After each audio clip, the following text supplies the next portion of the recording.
Welcome to Speak Truth America. I am Dez. And I'm Serene. A show where we are pro-God, pro-freedom, and pro-truth. We're just a couple of hippie patriots bringing you what the TV can't televise. That's right. We got producer Brian back there making it all happen. Ow, ow. Welcome to episode 4.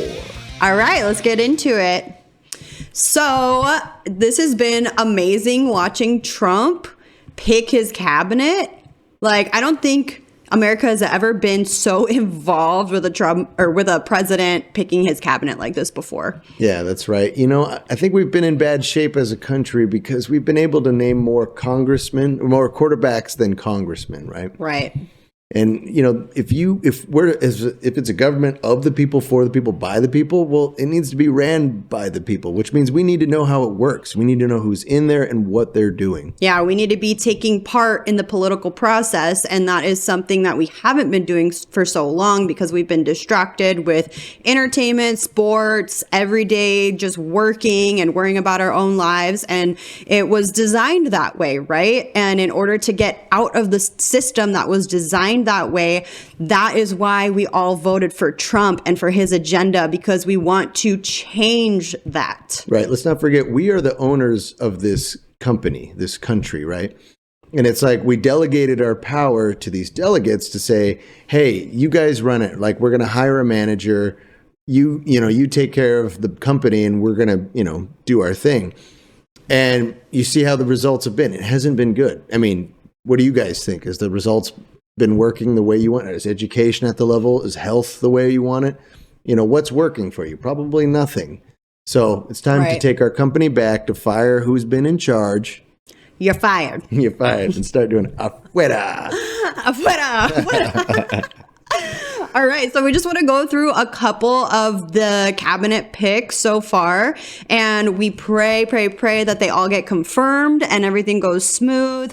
I mean, I know there's plans in place in case that doesn't go so smooth for Trump to be able to still get his picks in there, but hopefully everything just goes smooth and everyone gets confirmed and we're good to go.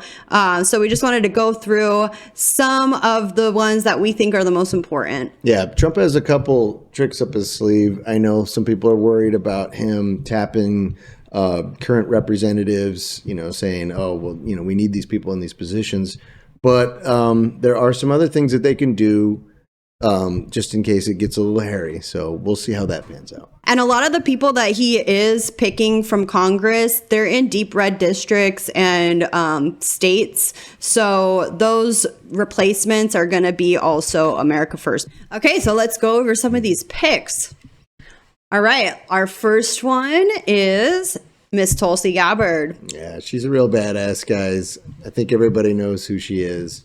Former military background. She's a retired lieutenant colonel for the Army Reserves, if I'm correct about that. Yeah, and she's a former Democrat, too, which is amazing how Democrats have been switching over to the Republican Party.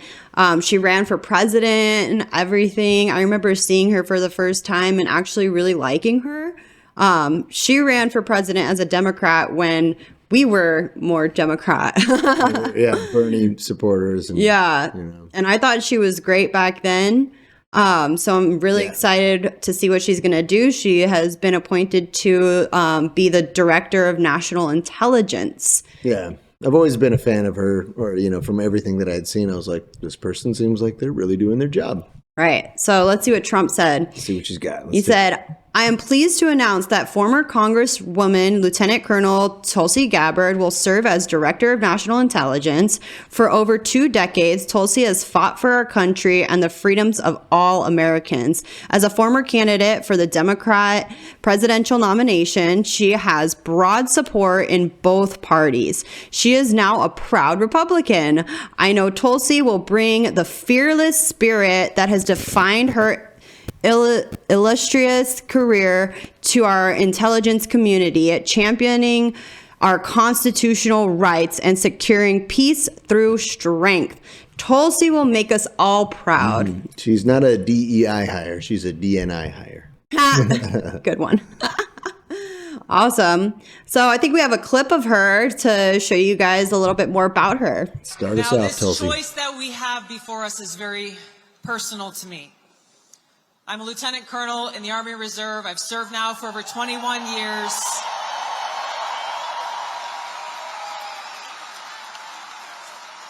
I've deployed to different war zones 3 times over that period, and I've seen the cost of war. For my brothers and sisters who paid the ultimate price, I carry their memories and their sacrifice in my heart every day. So this choice that we have before us as Americans is critical. It's important to us. It's important to those of us who serve, who have volunteered to put our lives on the line for the safety, security, and freedom of our country and our people, and it's critical to all of us. Here is the choice that we have. A vote for Kamala Harris is a vote for Dick Cheney, and it's a vote for war, more war, likely World War III and nuclear war. A vote for Donald Trump is a vote for a man who wants to end wars, not start them, and who has demonstrated already that he has the courage and strength to stand up and fight for peace. Yeah. Mm-hmm. Love it. I love how she talks with so much heart and how genuine she is. And I think she really connects with people. And personally, I think she would be a great first woman president. Yeah. If we're One gonna, day. Yeah. If we're going to vote for anybody who's going to be the first woman president, they got to be badass, because anybody who's just less than par, it's just, everybody will always be able to say, oh, well, it's because you hired a woman or something like that. And that would hurt women down the line. So she's got to be badass. And I think the first one might need to be a former vet. Yeah. You know. And Trump's right. Like, people from both parties love her. So that just is going to be so great for our government right now. Unifying. This is going to be such a unifying cabinet. Let's see, who do we got up to bat next? We got Tom Homan. Tom Homan. We're not going to read all these. We're just going to kind of give you the breakdown. You guys can pause it and read it later. He's former ICE, and if you've seen him before, he is just a bad A. Family friendly. He doesn't back. Yeah, he doesn't back down. He answers questions straight up and with passion. You could just see how much he cares about what he's doing, the mission that he wants to serve, the kids. He cares about what he's doing. He's not up there to just do a job. You can tell. Yeah. He's talked a lot about ending human trafficking and bringing the children back home and all of that. And to me, that is one of the most important topics, and the one that's like least talked about, at least right now, but it's about to get real exposed and a lot more talked about, and you guys are going to see a lot of good things happening with that. So he has been named the border czar, Real border czar, taking over Kamala Harris's duties here. Yeah, these aren't just issues to run on, guys. There are children suffering, and you know it. Right. So Tom, take it away. Crisis. A crisis this big. Here's what they need to know: when you have a crisis this big that overwhelms the border patrol, where the majority of border patrol are no longer on patrol, they're making sandwiches, they're changing diapers, they're making baby formula, they're making hospital runs, they're making airport runs.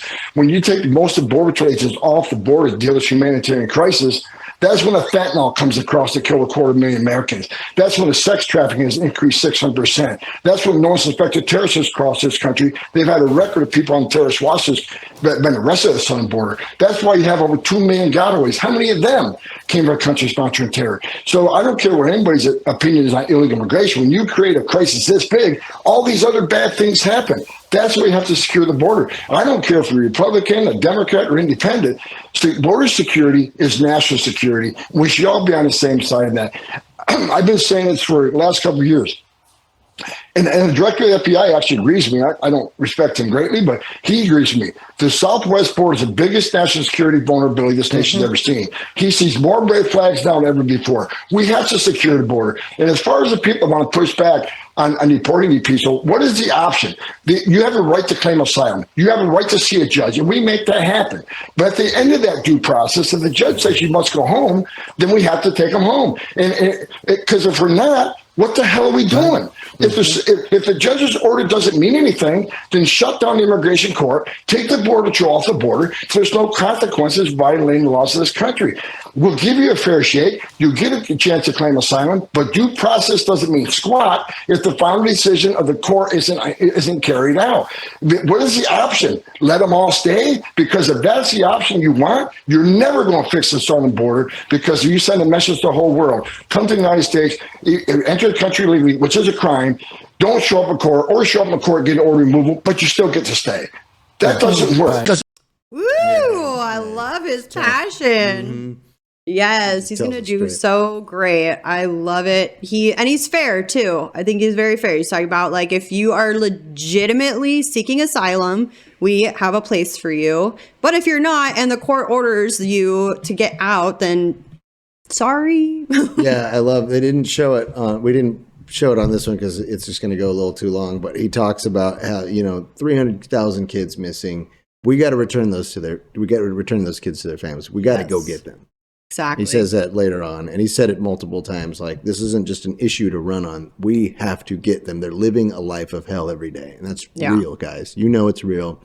Share it with someone who doesn't think it's real. So he's going to be a completely opposite as Kamala Harris is, and I think that's going to do wonders for the crisis that we're facing right now. Big time.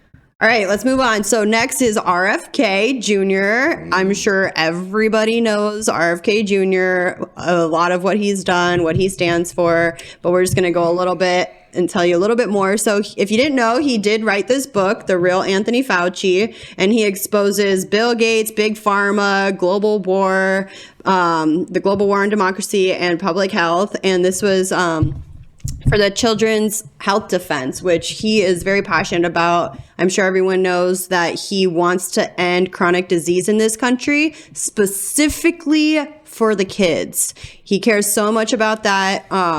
He's talking about getting fluoride out of the water, chemicals out of the food, all of these things. He talks about the dangers of the, I don't know how we can say on here, but yeah. I don't think he's the only one praying for him to get into this position. I think a lot of people have been like, oh my goodness, God, please allow him to get in there and to do this. Yeah. So this is just such a blessing. He has been appointed to be the Secretary of Health and Human Services, which, if you guys didn't know, is the highest funded department in the government. It's like almost $2 trillion. Yeah. So he's going to have say on where that money goes, what we're funding, and he's going to make sure that it's going to the right people and the right things to get the health of our nation back on track. That's right. All right, RFK, take it away. Nobody will ever study it. Today, 1 out of every 8 black children in America's cities has asthma. What is happening to our children?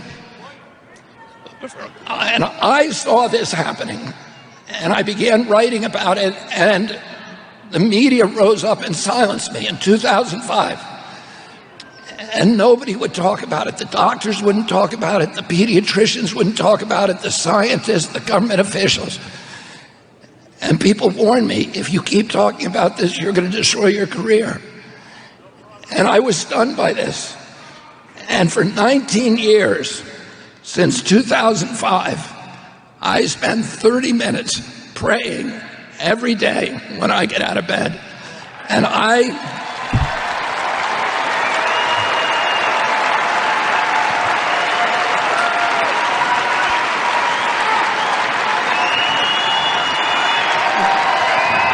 well deserved. Yeah.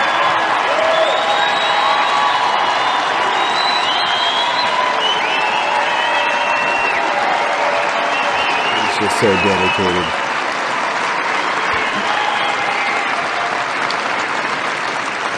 And my prayer is this.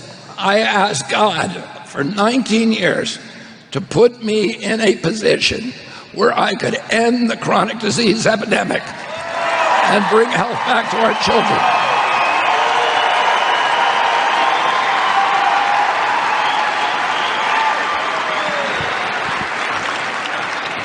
And in August, God sent me Donald Trump.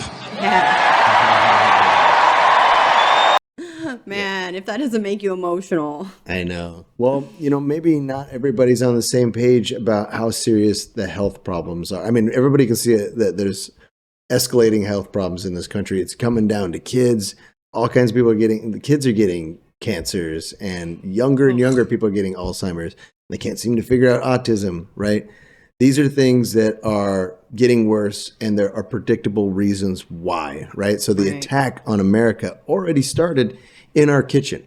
Now, there's known carcinogens. In the doctor's office, even. Oh, yeah. Yeah. I mean, and this is in the children's food everywhere. And other countries around the world have already banned this. It's absolutely baffling that we haven't already done that here. Right. You ever wonder why kids' food that's marketed to children, that has cartoons on it, has bright colors, makes kids want it, that food has the most sugar, has food dyes, has phosphates, all these terrible chemicals. Like, I don't know. This is something that we've been very passionate about for even longer than politics. So to see this happening in our world, in our country, is just such a blessing. Like the biggest gift from God that I could possibly imagine, especially now we have a kid.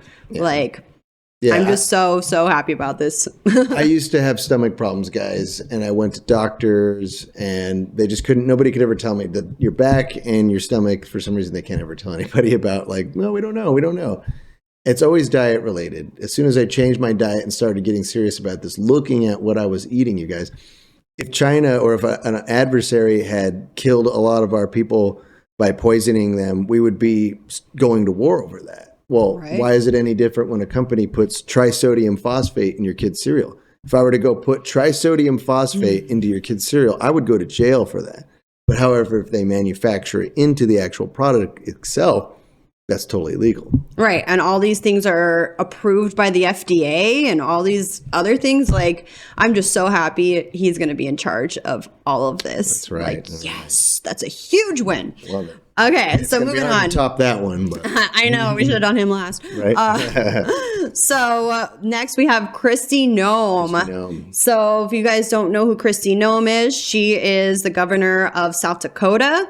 One of the things that I heard a few months back that I really, really liked, that she said was, you remember when Texas was having that problem at the border and they were putting up their razor wire, and then the federal government was like, no, you can't do that. And there was this whole thing back and forth with all of that to stop the flow of illegal migrants. Well, Kristi Noem was one of the ones that, she was the only one that I heard say, I don't care if I have to drive from here down to Texas, we're bringing razor wire, I will help them do that. And she was serious.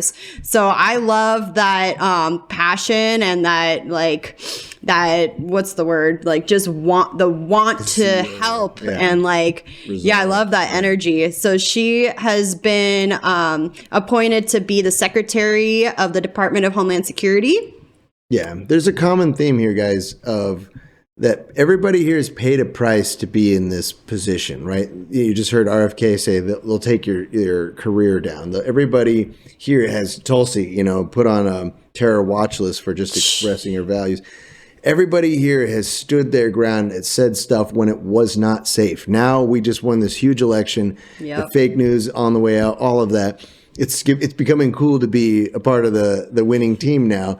You got to keep in mind, all these people paid a price at one point or another and took a chance, went out on a limb to speak the truth, right? They spoke the truth to America. Amen. And in some ways it costed them, and in other ways now it's coming out, and that's what we need, guys. But we got to see who's true, who's loyal, who really wants to make our country great. Right. So that was such a blessing that came out of all of this. They've all been jumping in this game. I really love Kristi Noem too, because she gave people a choice in her state during COVID and all of that. She said, it's up to you how you want to handle this. So you don't have to mask up. You don't have to get the thing.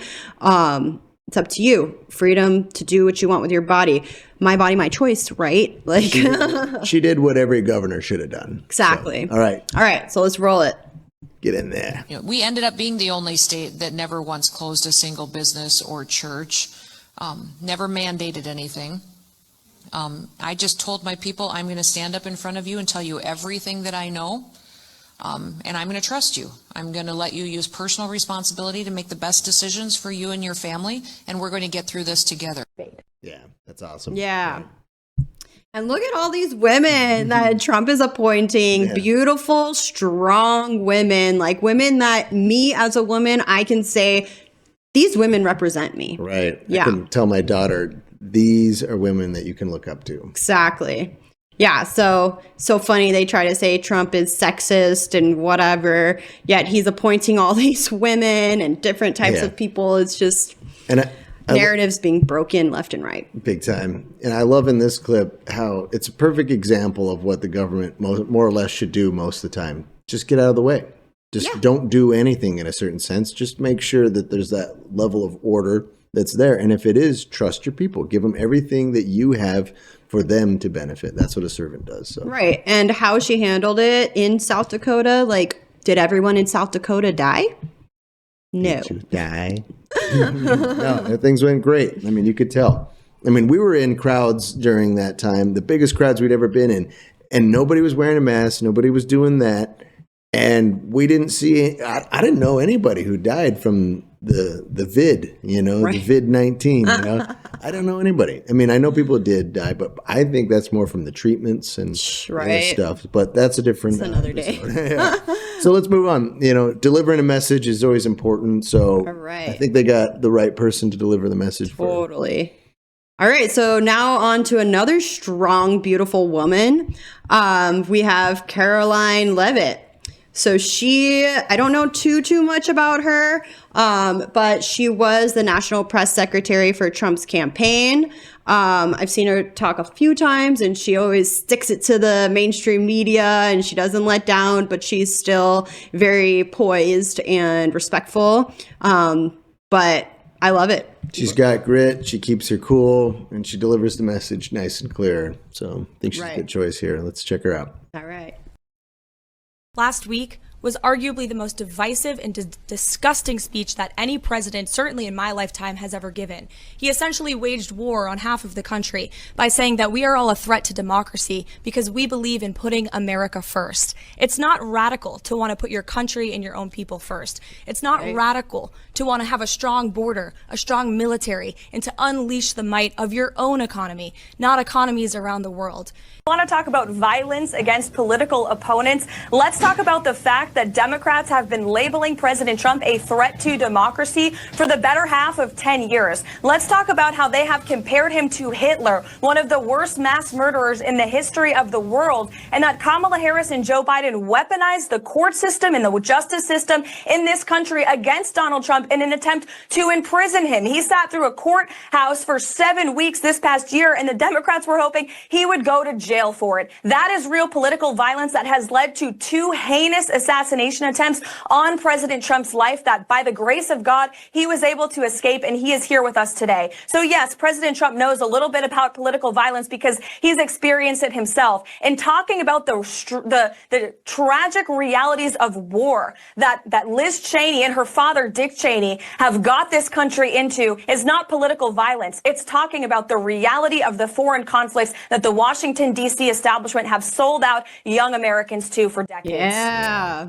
What a strong voice. Russian it. And she's already been speaking on Trump's behalf, so I think she's going to be perfect for the job. Mm-hmm. Yeah, she's good. She's in there. Well, we'll have to ultimately see how they handle the pressure, but it seems like it's good. Cool. And someone who has been in these positions and been speaking up and been, a voice for common sense is John Ratcliffe. He's up next.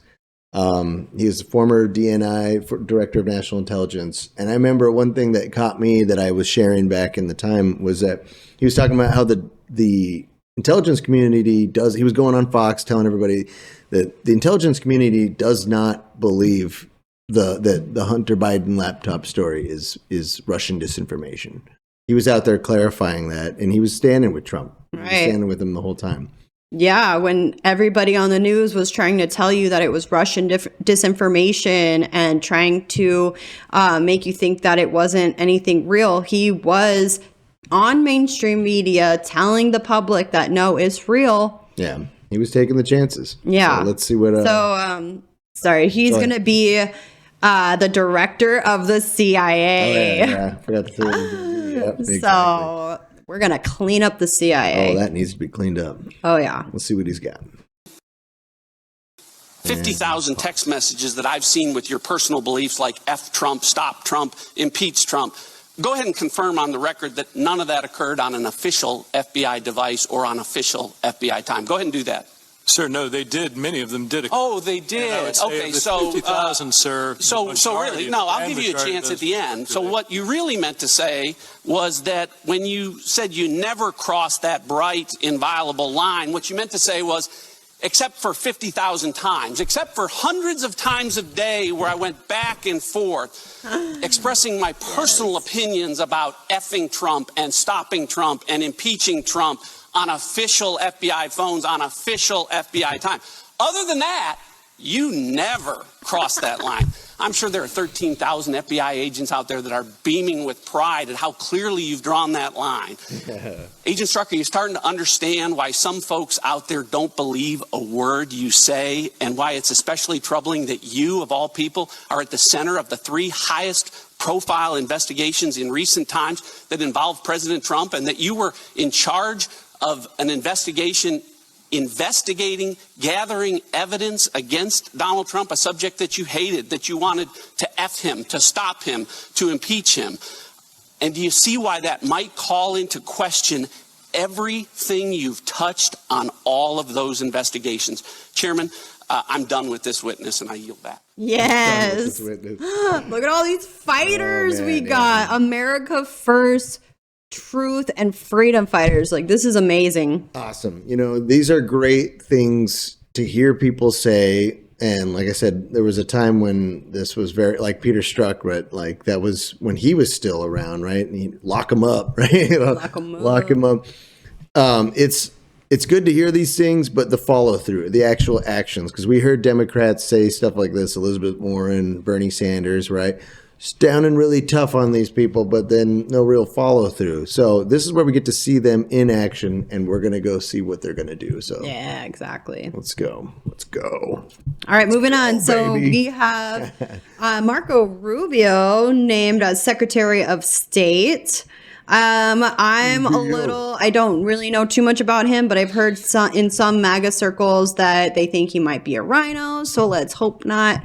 I know he ran for president in 2016 and he's a senator from Florida, which is a red state. So that's good. I know that he is a Republican, but we just don't know if he's a rhino or not. I'm not sure. You know, he's not the most, charismatic guy. You know, he's not the most, good.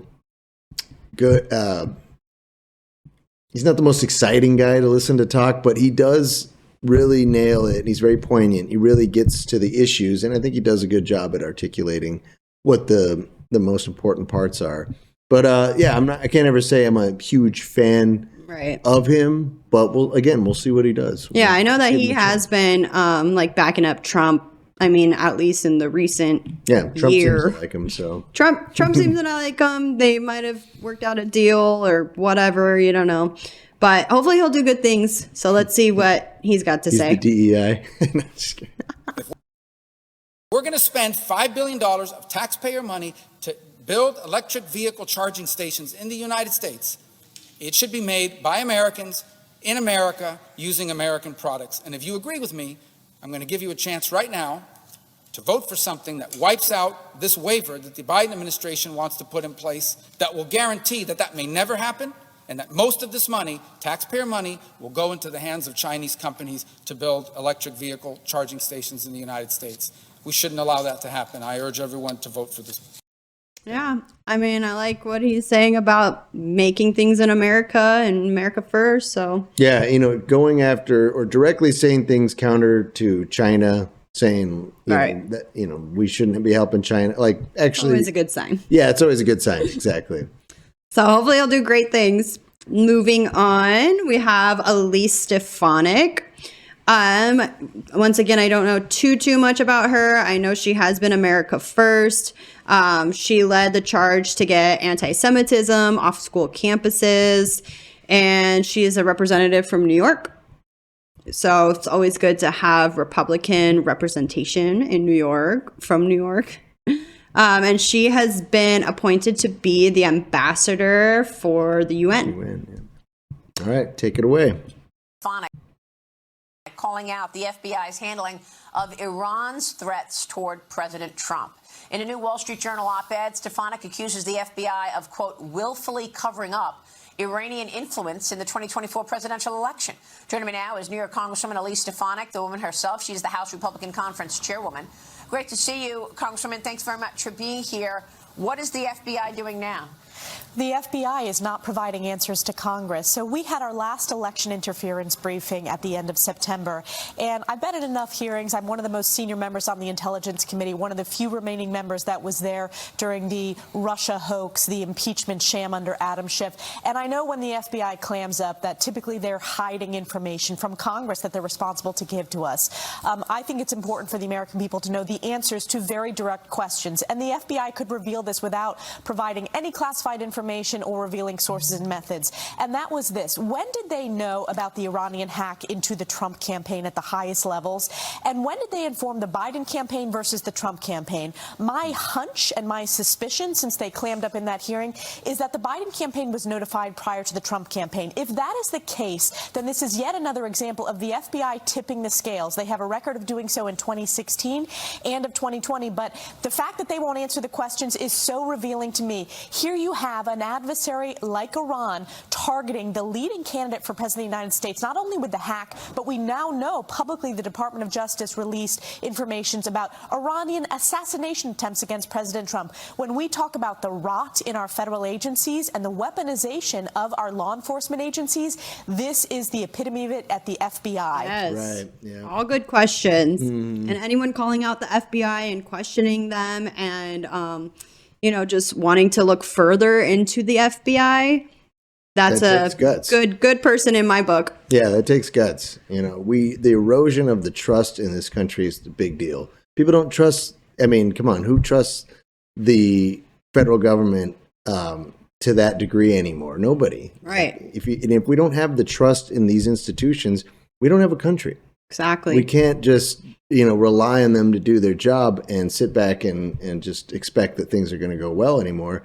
And it's a good wake up call for us to start actually getting involved like we're doing now, like we talked about earlier, of being like very aware of who's running this and why. All these questions need to be answered. Right. And when the FBI is protecting very corrupt people, but then they're coming after everyday Americans and showing up to our door, like, yeah, literally. They're showing up at our door. Literally, they showed up at our door. It's like, that they're not actually prioritizing things of the real priorities of America. Exactly. So, and American people.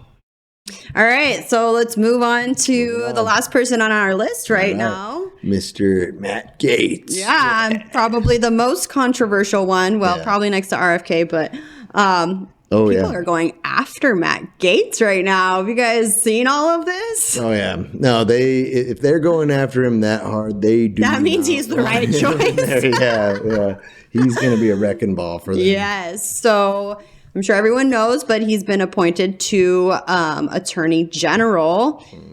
He's been a lawyer for many years, so this is the perfect position for him. He already resigned. He couldn't wait to get into the position. He's ready to start on day one. So something I really, really love about Matt Gaetz is that he was the only one that had the guts enough to put a motion to vacate for Kevin McCarthy. That's right. Because we all know Kevin McCarthy, huge rhino, wasn't following through on his promises and just not being very good. And he was the one that stepped up and said, no, we're putting a motion to vacate. Everyone's got to vote on this. And they got him out of there. Remember that, guys? Nobody wanted to do it. Everybody's like, well, it's like he's kind of on our side, McCarthy, maybe we should just let this go. He's like, no.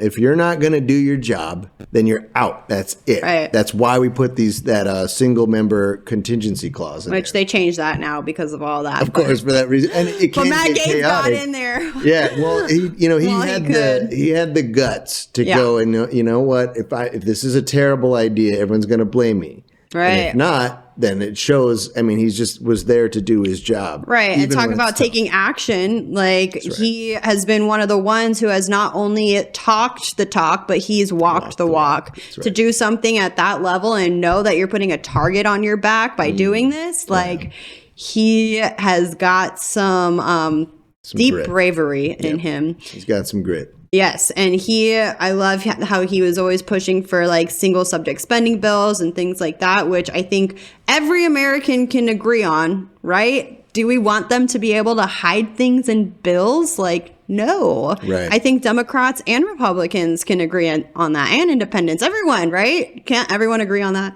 Absolutely. I mean, if we can't agree on single item spending bills, then what can we agree on, guys? Right.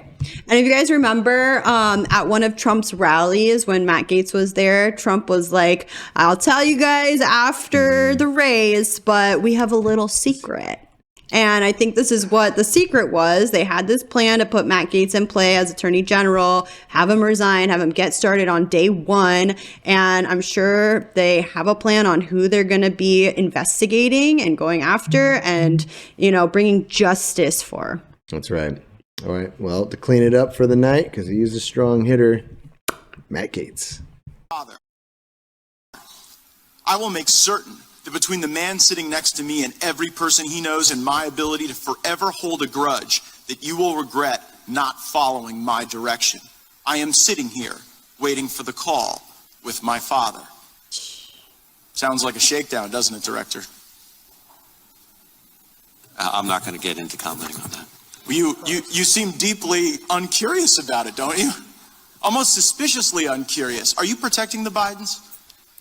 Absolutely not. The FBI does not and has no interest in you won't answer the question about whether or not that's a shakedown, and everybody knows why you won't answer it. Because to the millions of people who will see this, they know it is. And your inability to acknowledge that is deeply revealing about you. Deeply revealing. Yep. I forgot to point this out. If you go back and watch, count how many times Peter Strzok blinks his eyes. I think I lost count. It's like at least 50 times. Sitting there. Very uncomfortable. And, it just kind of, again, very revealing. You see when you put the pressure on these people, how comfortable they are with the job they've been doing. Yeah. And I don't know if we have the one with Merrick Garland at all, the clip, but no, we don't have that. Sorry. You're going to have to look that one up because it's just such sweet karma, I guess, that he's going to be taking his position. Yeah. The way he was questioning him, like, that was so good. But I think that's like pretty much all we got for today. So there's a lot more. You got Elon, you got Vivek. Oh yeah, we'll do more on all of those later. But right now we're gonna have to call that a wrap. Yeah, you got. If you guys, what? The hexad. What are you saying? I can't say his name right. There's a lot of great guys on the team, and we just don't have time to put it all into this episode. So right. So if you guys liked this episode today, don't forget to hit like and subscribe, please. Remember that we're all here for a reason and a purpose, and we're going to create a better world together, you guys. So remember to always seek truth and speak truth, even if your voice shakes. That's right. Stay powered up in the armor of God, guys, because it's only through Him that we can do all things. Amen. All right. Much love, guys. Love you guys. Peace out. Peace.